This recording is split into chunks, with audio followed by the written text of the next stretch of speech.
Behind Blue Eyes, The Who. Yet another amazing tune off of the same album, Who's Next. It's my favorite Who album. I think a lot of people agree with that. Let's take a look at it, Sergei. It's a pretty straightforward song. It's primarily a showcase for the acoustic guitar playing of Pete Townsend and some tasteful bass work from John Entwistle. We're going to start out with an E sus4 chord. If you don't know what an E sus4 chord is, here's an E major. All you do is take your pinky, put it on the G string on the second fret. You're replacing the G sharp note with an A note. The A is the fourth note of the E scale, sus4. Okay? And our picking pattern goes like this.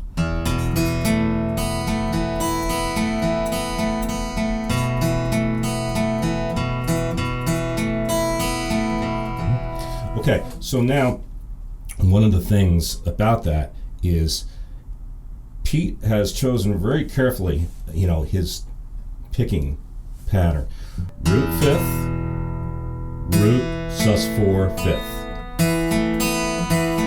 I love that sound, just E, A, B together. Right.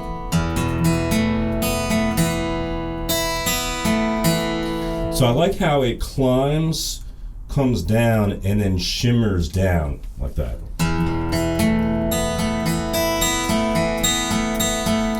Then he starts from the B note.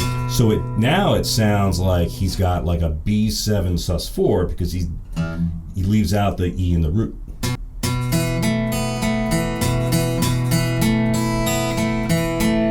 All right? So One of the things about an E, or well, any sus4 chord, is that it often is a place for the 5 chord. So, you know, like you'd think you'd go to like maybe A major, or even just going and resolving to E major, which is probably the most common thing. But instead we go to E minor, and that's the first element of surprise in the tune. So we went, and now, right? And that's the thing, you know, with the lyrics about sad men, bad men, all that and everything. So we get to that little sad, you know, the E minor chord there. To the relative major, G major.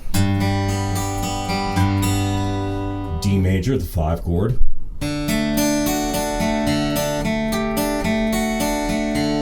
And there he plays the D sus4 for a second there. So just putting your pinky down on the G note. Right? Kind of like More Than the Feeling from Boston. So same trick, you know, it's just an old guitar trick. Now here's an interesting chord. This is a C add 9. Let's talk about that. Here's a regular C chord, right? What you're going to do is take your pinky, move it on the 2nd string from C up a whole step to D. D is a 9 notes away from C. So that's the add 9.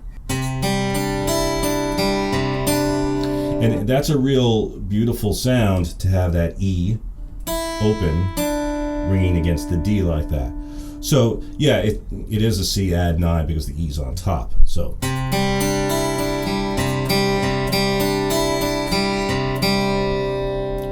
then to another sus, A sus2. So what we did there, instead of playing an A major, take your pinky off, or your 3rd finger off if you're fingering it that way. So you have the open B. Again, B is 9 notes away from A. So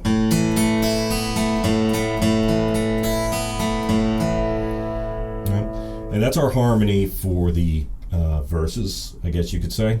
I don't know that the song really has a chorus, verse-chorus structure. It's kind of just straight through. But then, well, I guess this would be the chorus where we start to strum C, D, G.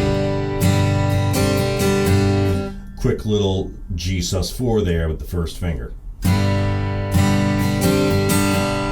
C, D. But now here's another surprise. Instead of going to the 6 minor, which most songs would do that, right? You're in the relative major now. You're doing 1, 4, 5 in the key of G. Right? So you'd think you'd go.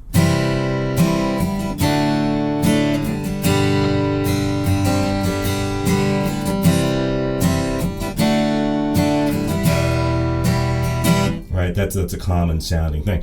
But no, instead we go, this time we go to E major, right?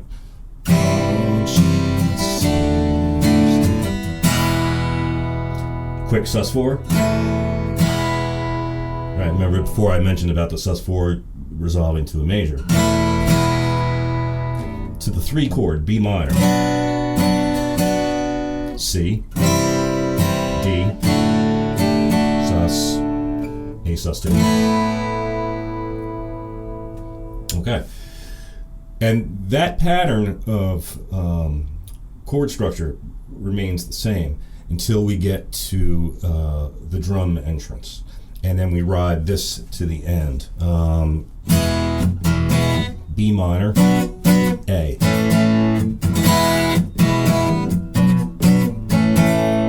Okay, and then it's got a couple of interesting little changes here. After we do that pattern once, when the vocals come back in.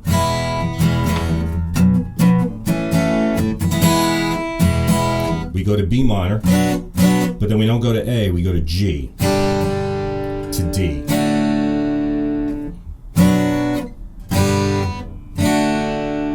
So now it's like we've modulated from sort of in the key of E, but you got the 5 minor. So really in the key of A, but E sounds like the home chord. 5 minor, minor, 4 chord of D. Here's D. Relative minor of D, B minor, A, 5 chord, D, E minor, A. And that's the pattern underneath the final, I guess you could say, chorus section.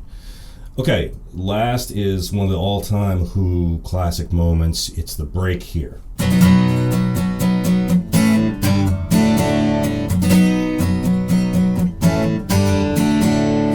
Okay, all of a sudden, we have a B major chord now.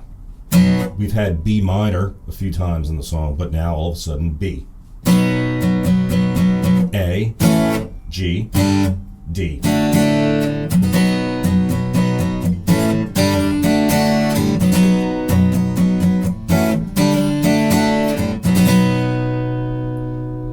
And to finish the song, E minor, G, D,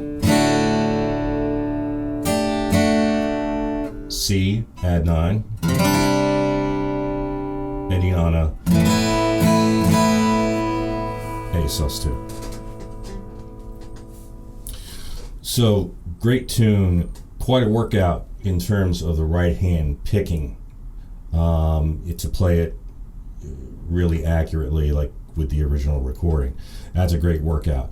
And I recommend you guys go and slow the tempo down. You could do that on YouTube these days.